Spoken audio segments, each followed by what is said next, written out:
Good morning. First matter in our docket this morning is Juliet Gaines versus Daniel Gaines, cause number 043000099-7. If the parties could introduce themselves for the record, please. Your Honor, my name is Steve Downing, and I represent Juliet Gaines Parker. Good morning, Your Honor. Oh, I guess I should start my video on. Good morning, Your Honor. My name is Juliet Parker. Used to be Juliet Gaines. I'm Steve's client, and I'm the mother of Faith. Okay. Sir? Daniel Gaines, pro se party to the matter. Okay. Mr. Gaines, your motion, you got 10 minutes, please. Mr. Downey, are you ready to proceed? I am, Your Honor. Okay. Mr. Gaines, you got 10 minutes? Okay. The commissioner in this matter erred in several significant ways. The commissioner conflated legal meanings of words, and ignored standing case law and case precedent from the state appellate courts. She stated that the orders with a complete lack of jurisdiction, defective proof of service, and everything else are voidable but not void.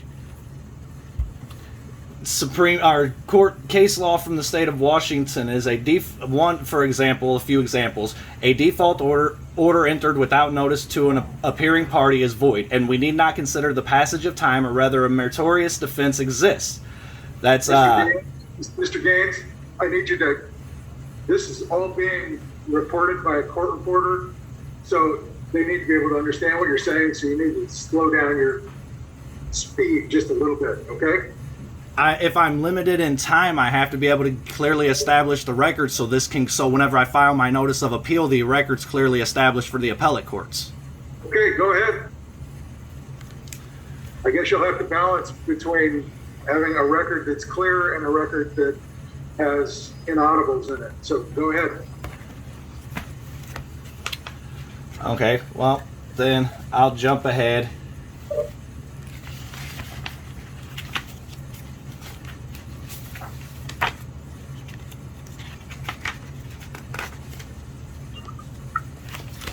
Anyway, that case comes from Colicchio v. Berger from Washington Appellate Court's 2002 case. Stems from the ruling stems from Allstate Insurance v. Connie, a 1994 case. Even State Rule 60B, a court may vacate a void judgment at any time. 60B states in pertinent part on motion and upon such terms as are just, the court may relieve a party or his legal representative from a final judgment, order, or procedure for the following reasons. Reason 5 is the judgment is void. A judgment is void if entered without personal jurisdiction, without subject matter jurisdiction, or if entered by a court which lacks the inherent power to enter the particular order involved. In re Marriage of Ortiz, citing Dyke v. Dyke. Also, that comes from Robertson v. Commonwealth. The commissioner relied upon the fact that I didn't file a motion to vacate the orders to reach her conclusion when I followed the rules. I filed a motion for modification, which according to the initial filing from 2004 says it's either every 3 to 5 years a modification can be filed. After I filed the modification, I launched a direct attack on the child support order being void. Washington case law and standing precedent allows for that.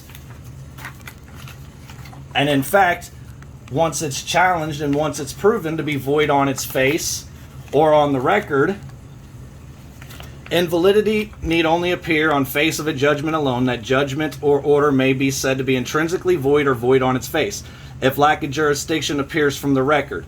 That's Crockett Oil Company v. Effie from Missouri Appellate Courts.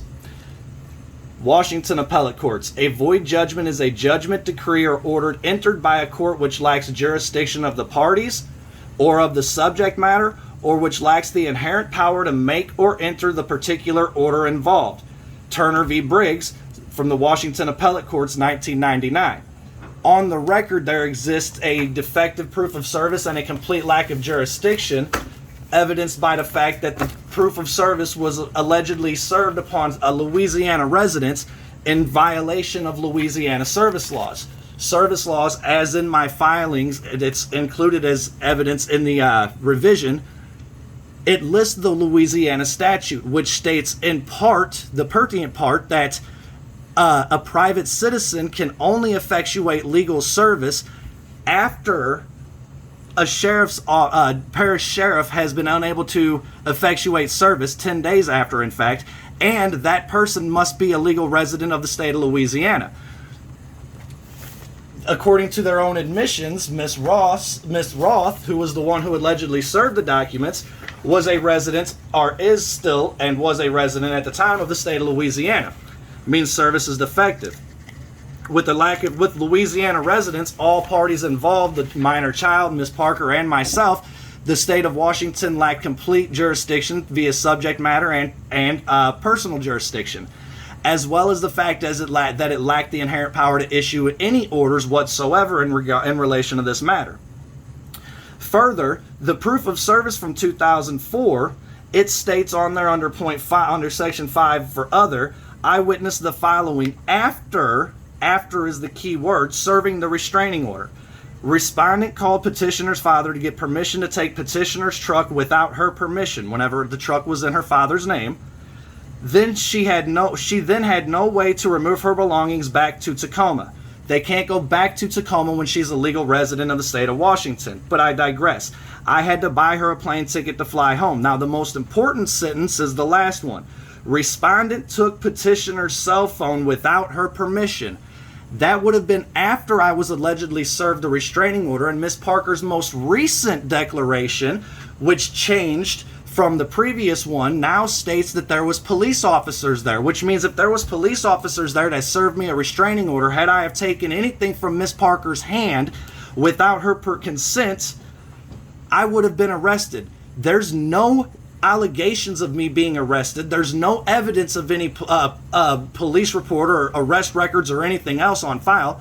In fact, in the entirety of the 2004 matter, where my property was allowed to be awarded to Miss Parker via a void divorce decree, my money was stolen through child support via a void child support order, and my parental rights were basically all but terminated via a void parenting plan. And on the record, there's a complete lack of jurisdiction and a complete lack of power. There's so many errors in this case, it's astounding. I brought up the fraud upon the court that Mr. Downing is clearly guilty of, intentionally filing knowingly perjured documents aimed at affecting the outcome of a case, which is affecting the judicial machinery itself, which is clearly established in the 7th, 8th, and 9th Circuit Court of Appeals, with plenty of case law to support, all again on the record in my filings. Let's see, we also have multiple members of the judiciary who are legally disqualified under 28 U.S.C. 455A. We have several members of the judiciary guilty of fraud upon the courts.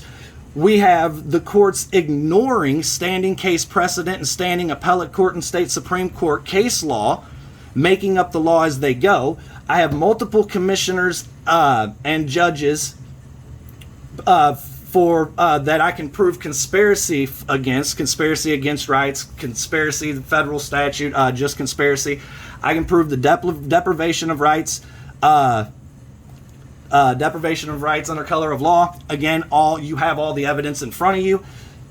Even the child's birth certificate has been filed and you have in front of you, and it shows that the child was born in the state of Louisiana. In Miss Parker's original filings in 2004, which again you have in front of you, she even states that the only state the child had ever lived in prior to her filing was the state of Louisiana. She lived in the state of Louisiana with both her legal parents who were married at the time. As such, she is not under the jurisdiction of the state of Washington. I have never been under the jurisdiction of the state of Washington ever. I have never been a resident of the state of Washington. The courts have never established jurisdiction over me. What they used to establish jurisdiction in the 2004 order is the extremely ambiguous language of the child may have been conceived in the state of Washington. standing case law and precedent from the state of Washington, Calico v. Superior Court, which Calico v. Washington, which derives from International Shoe v. Washington, or it is Calico v. Superior Court, my apologies, which states that whereas the courts may obtain jurisdiction over the child through UCAAJ, in order to establish jurisdiction for child support for an out-of-state father, it requires significant context. And context ends in an S, which means plural. The language may have is nowhere near the legal requirement to satisfy significant context. And yet I still have to fight this, and this is ultimately going to go to the appeals court because members of the judiciary refuse to comply with state and federal law. They refuse to comply with their judicial canons. They violate the law. They violate my protected rights, especially due process, 14th Amendment. I won't even get into a myriad of other things. I can also prove the racketeering. All right, Mr. Gaines, you got 2 minutes. Okay. I can prove the racketeering, 18 U.S.C. 1962. I can prove multiple RICO violations on the state through the Child Support Title 4D program, as well as through the foster care program, and it all exists on the record. I am attacking the void divorce decree and the void parenting plan that deprived me of my parental rights collaterally, which is allowable again under the state precedent, as I've already cited and is in the filings that you have in front of you. Finally, we have Howlett v. Rose, 1990 U.S. Supreme Court. Federal law is applicable in state courts. In fact, state judges do not have any choice but to comply with federal law in matters where the supremacy clause is in effect.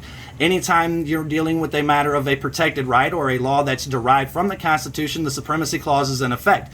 Since we're dealing with violations of due process, which is the 14th Amendment protected, and parental rights, which is protected by multiple constitutional amendments, the supremacy clause is in effect, which means Howlett v. Rose is in effect, which means the federal codes that are in the filings of mine that you have in front of you are to be enforced, and it's not discretionary matter. The courts are technically, according to the Supreme Court, not allowed to disagree because of discretion, because of a difference of opinion, because they disagree with the superiority of its authority or anything else.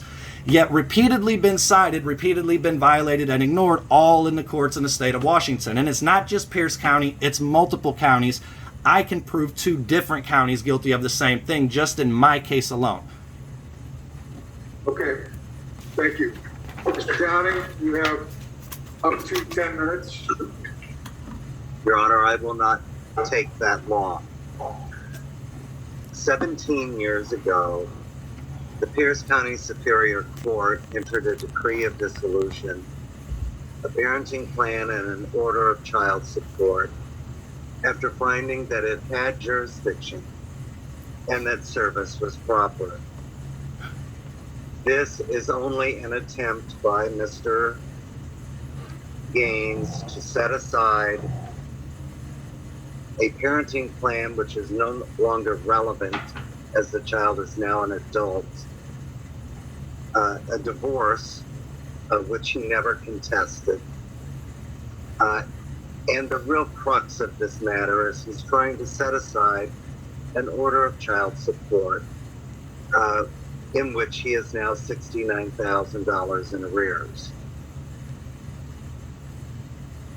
The state of Washington had proper jurisdiction.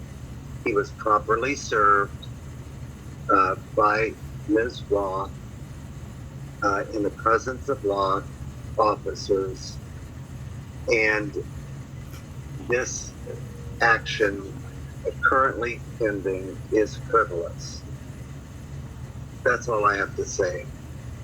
Okay, Mr. Gaines, you get 1 minute to reply, if you like. You don't have to, but if you'd like to. I would like to, yes, Your Honor. Am I unmuted? I don't know if it worked. You're in. Okay. What Mr. Downing is saying is contradictory to the direct evidence that you have sitting right in front of you if you have the documents I filed right in front of you. The defective proof of service in violation of Louisiana law. Again, the citing of the laws in the documents in front of you. The birth certificate, which shows out of state, the child's birth was out of state and she lived in a different state entirely, which proves lack of jurisdiction. Mr. Downing makes these claims, but yet in the entirety of all of this matter, all the times I've made these challenges to jurisdiction, not one single piece of evidence has been filed by Mr. Downing. Not one single legal code or piece of case law to support anything he says has been cited by Mr. Downing. The records since February of 2020, when this got involved with Miss Parker's criminal arrest, up to now, will all show that no judge or anybody has been able to make any legal citings, which is in itself a violation of the federal rules of civil procedure as it applies to the states, in pertinent part, whereas a decision maker does not have to go into explicit legal detail, a legal reason is required to be given, along with the evidence used to come to such legal conclusion is to be pointed to in all court orders issued. Every single order that's been issued by the state of Washington is missing any legal reason and any evidence at all. The record itself, actually, on Miss Parker's entire behalf, is completely void of any evidence whatsoever. Okay. I've been asked to review the ruling of Pro Tem Commissioner Amanda Cook. In her findings, she indicates that the respondent's objection regarding jurisdiction has been noted but can't be addressed upon a petition to modify child support. Your petition calls itself a petition to modify, but what it really is an attack on the petition itself. That's not appropriate for this particular sort of proceeding. I'm going to decline to revise the commissioner. In my judgment, she got it right.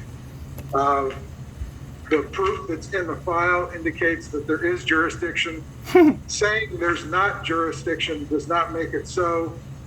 Point of fact. Mr. Gaines. Point of fact. Mr. Gaines, it's my turn to speak. You're seeking to modify the order, but you say you actually give no basis to modify anything. You're challenging the jurisdiction of the underlying order, but there's nothing in front of me that indicates that there's any defect in jurisdiction. I'm denying your motion to revise. Point of fact. Mr. Downing, do you have an order that I can? I do, Your Honor, and I will send it to Ms. Schmuck immediately. And if you email a copy of that to Mr. Gaines, that'd be great. Absolutely. All right.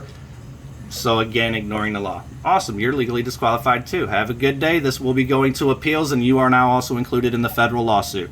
Goodbye.